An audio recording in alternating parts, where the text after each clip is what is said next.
Le monde va rester coupé en deux. Nous avons connu la coupure entre économies avancées et pays émergents, entre les États-Unis et le reste du monde, entre l'Est et l'Ouest, entre le Nord et le Sud. Aujourd'hui, la coupure est entre le reste du monde et l'Europe. Une Europe qui est devenue le centre de dépression de l'économie mondiale et qui tire la croissance mondiale vers le bas. Regardez la croissance des grandes zones en 2011. Ce que l'on voit d'un côté, c'est la progression impressionnante dans les économies émergentes, Chine en tête.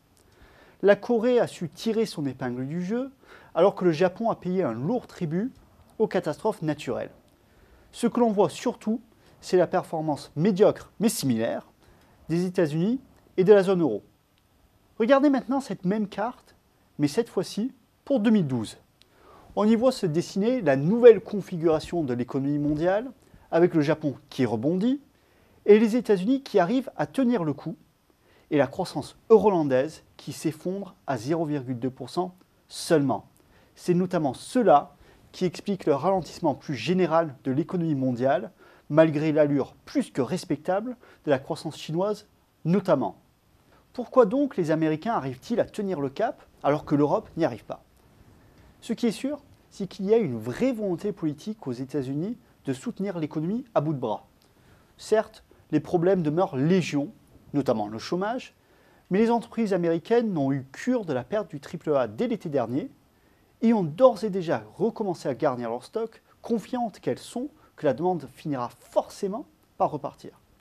Non, on a beau retourner le problème dans tous les sens, la réalité, eh bien, elle est têtue. C'est l'Europe qui est l'homme malade de l'économie mondiale. Le seul constat que l'on peut faire à ce stade, c'est qu'en termes de politique économique, l'Europe a fait des choix radicalement inverses à ceux des États-Unis, mais aussi du Japon. Prenons la question de la monétisation de la dette. Là où les banques centrales américaines et japonaises se sont montrées très actives en accroissant massivement la taille de leurs bilans respectifs, l'institution de Francfort s'est retranchée dans un rigorisme très allemand. Idem pour les taux. Les États-Unis et le Japon pratiquent très officiellement la politique du taux directeur nul ou quasi nul, et s'ils avaient pu descendre encore plus, ils l'auraient sûrement fait. L'assouplissement euro-hollandais, lui, s'est limité à 1%, mais pas plus bas. Enfin, là où Américains et Japonais font de leur possible pour favoriser la reprise, dans la zone euro aujourd'hui, la priorité, eh bien, elle était au nettoyage des comptes publics. Réduction des dépenses, coupe claire dans les budgets, les effectifs et les salaires, tous les moyens sont bons. Il ne faut donc pas s'étonner qu'à court terme, du moins, la zone euro soit la région la moins dynamique du globe. C'est ce que l'on voit sur le tableau récapitulatif de nos prévisions.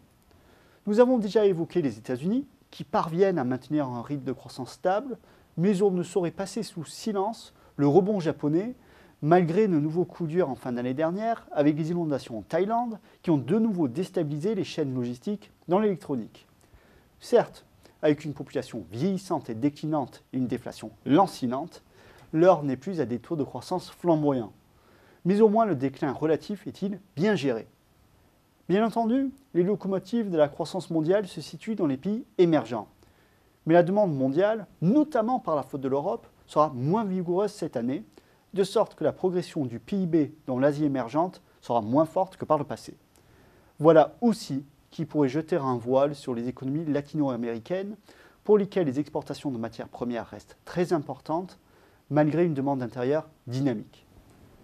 Quoi qu'il en soit, le centre de gravité de l'économie mondiale a désormais basculé vers les pays émergents.